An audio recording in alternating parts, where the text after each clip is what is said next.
हाँ जी, राम राम, कैसे हैं आप सब? तो आज बात करते हैं जेनज़िस के बारे में, वो भी नेपाल के जेनज़िस के बारे में, जो उन्होंने वहाँ पे किया है। अब उसकी उस घटना की तारीफ़ करनी चाहिए या निंदा करनी चाहिए, ये तो आप सब बेहतर जानते हो, क्योंकि मैं इतना बड़ा कोई फ़िलोसोफ़र नहीं हूँ, ना ही कोई साइकोलॉजिस्ट हूँ, मैं एक नॉर्मल आदमी हूँ। बट जहाँ तक मेरी समझ है, उन्होंने जो किया, बहुत सही किया है। कारण सरकारों ने, राजनीति ने हर एक सिस्टम का बेड़ा गर्क कर रखा है। हम सबको अगर ईश्वर ने बनाया है, जन्म दिया है, तो आई थिंक भगवान ने हमें ये कह के भेजा होगा कि जाओ नीचे, धरती बहुत सुंदर है, घूमो फिरो, खाओ, भोगो और आ जाओ। जो ज़िंदगी टेस्ट करने के लिए थी, उस ज़िंदगी का कुछ और ही मतलब निकाल रखा लोगों ने और लड़े जा रहे हैं, जिसकी कोई ज़रूरत थी नहीं। हर देश के, और देश तो क्या, लोगों का, इंसान का, हर इंसान का उस देश के रिसोर्सेज पे, उस जगह के रिसोर्सेज पे पूरा पूरा अधिकार है, होना चाहिए। ये चीज़ें थी इंसानों के लिए, लेकिन डेमोक्रेसी, ब्ला ब्ला, इन सब ने लोगों के अंदर जहर घोल दिया, एक दूसरे से लड़वा रहे हैं और ये चलता रहेगा। तो जो नेपाल का इंसिडेंट हुआ, नेपाल में हुआ, श्रीलंका में सिविल वॉर हुआ था, पाकिस्तान में होता ही रहता है, वहाँ तो कभी भी कुछ भी हो जाता है। क्या भारत में भी ये होगा या होना चाहिए? होना तो नहीं चाहिए, क्राइसिस ही है, गलत चीज़ ही है, अहिंसा, परमो धर्म। लेकिन नेपाल की आइडियोलॉजी और नेपाल के लोगों ने, वहाँ पे जेनज़िस ने जो किया, क्या वो सही है, गलत है, ये समझदारी अभी मेरे अंदर है नहीं। लेकिन जो पॉलिटिशियन हैं, हमसे ऊपर जो बैठे हैं, जो हमें दिलासा देते हैं, जो हमें करियर के नाम पे और इन सारी चीज़ों के नाम पे बहलाते फुसलाते, बेवकूफ़ बनाते हैं, तो उस हिसाब से तो उस टर्म्स में तो उन्होंने बहुत सही किया, तो करना भी चाहिए था। तो ये जो घटना हुई ना, इस चीज़ के बारे में आज दिन में मैं गुड़गांव से यहाँ से ट्रैवल कर रहा था,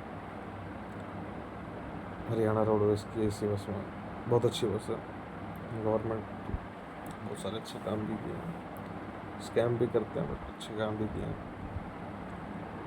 तो जब मैं ट्रैवल कर रहा था, वहाँ पे इन सब चीज़ों के बारे में बातचीत हुई।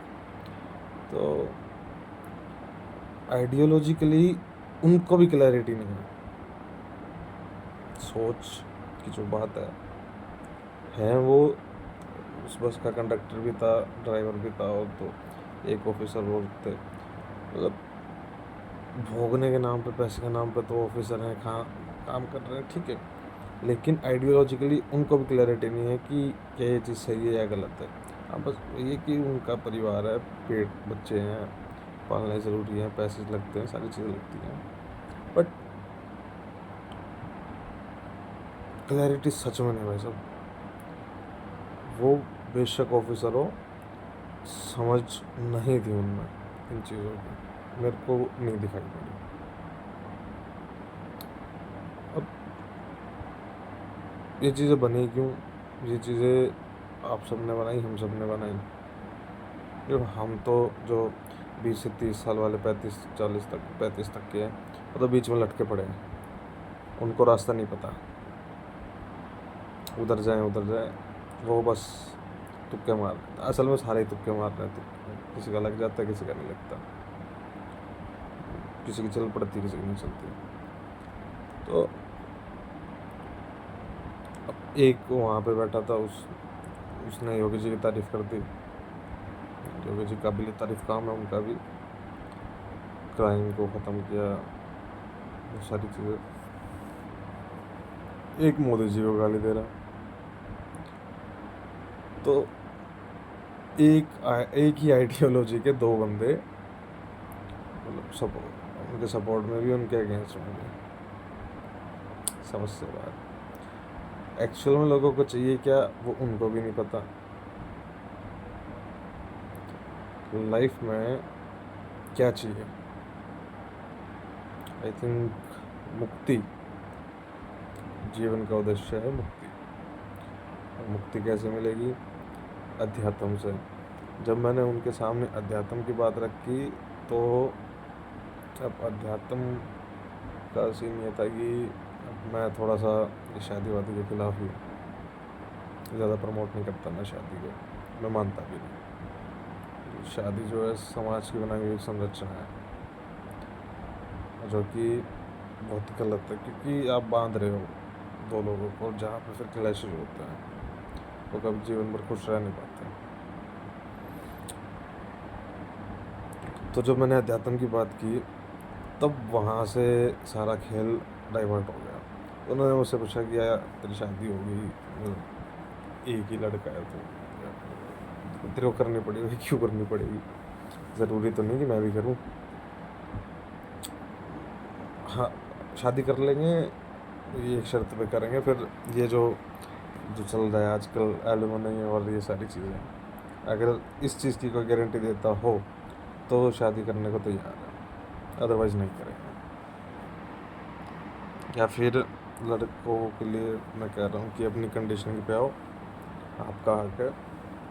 मैं तो कह रहा हूँ भाई कोई ऐसा परिवार मिले जो फाइनेंशियली इंडिपेंडेंट हो, जो मेरे को भी पाल दे, मैं शादी कर लूँगा। तो ये सब यार बहुत गड़बड़ है इस देश में। और ये चीज़ भी गलत है कि क्यों लड़की क्यों घर छोड़ गया, इन चीज़ों को, इन पैटर्न्स को ना, इन चीज़ को चेंज कर लो।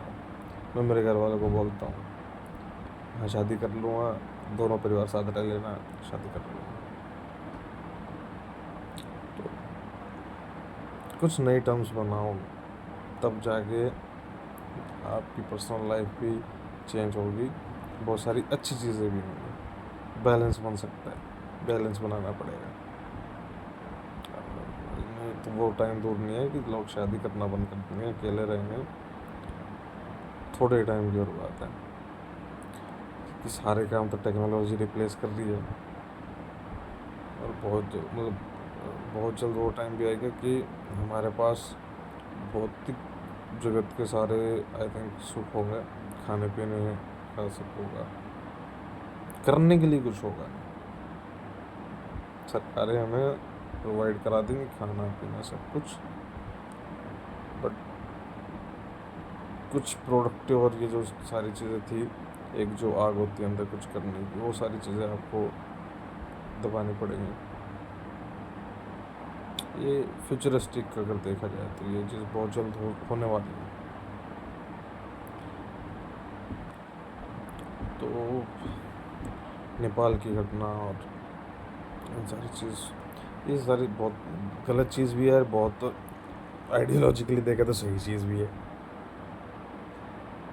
और हमारा भी कोई खास भविष्य है नहीं। राजनीति देश को खोखला कर चुकी है, युवाओं को खोखला कर चुकी है। हम जैसे जो 20 से 30 साल के, उनको सही रास्ते पे पता ही नहीं, एक्चुअल में सच में नहीं पता सही रास्ता, वो बस तुक्के मार रहे हैं, ट्राई मार रहे हैं, हो जाए जैसे तैसे करके कुछ भी।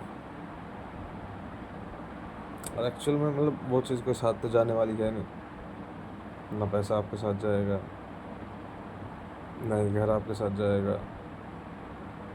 तो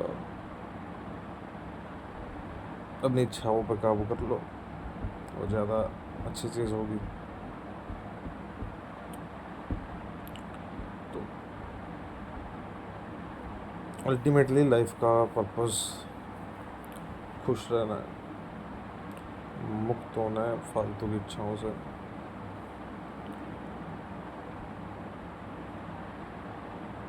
और दूसरा कि लाइफ को सीरियसली मत लो। लाइफ सीरियस लेने वाली चीज़ है ही नहीं। हर कोई कच्चा पक्का चबा रहा है, कोई कुछ भी कर रहा है, कोई कुछ कर रहा है, बट दुखी सारे हैं। भौतिक जगत में देखा जाए तो दुखी ही हैं। मैं अगर मतलब मैं कुछ भी नहीं कर रहा था, अगर कुछ भी नहीं कर रहा तो लोग मेरे से ज़्यादा दुखी हैं मेरे को देख के। और मैं कुछ कर रहा हूँ तो वो खुश है। अगर मैं मान लो मजदूरी कर रहा हूँ ना, तो वो खुश है उस, या तो ये कह लो उस हाल में देख के। वो पर्सपेक्टिव की बात है कि यार तुम, कोई मेहनत देख के खुश हो सकता है, कोई अगर मेरे से थोड़े से ऊंचे लेवल पे होगा तो वो मेरे को अपने से कम लेवल पे देख के खुश हो सकता है। और सबका अपना अपना अलग अलग पैरामीटर है। तो वट एवर इट इज़,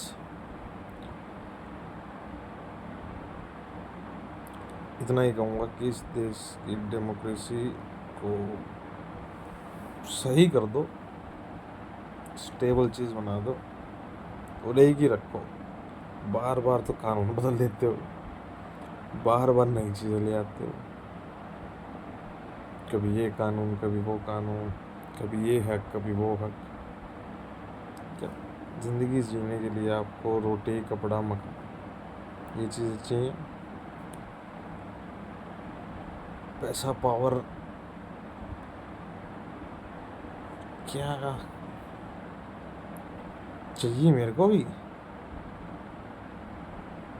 मौका सही वो मतलब डेमोक्रेसी के हिसाब से मौका तो सबको मिलना चाहिए, बट ज़रूरत तो नहीं है कि टेंशन ही है वो भी। लोगों को कौन, इतना लोगों को कौन संभाले? खाओ पियो मौज मारो अपने। बाकी फिर मिलेंगे अगली वीडियो में।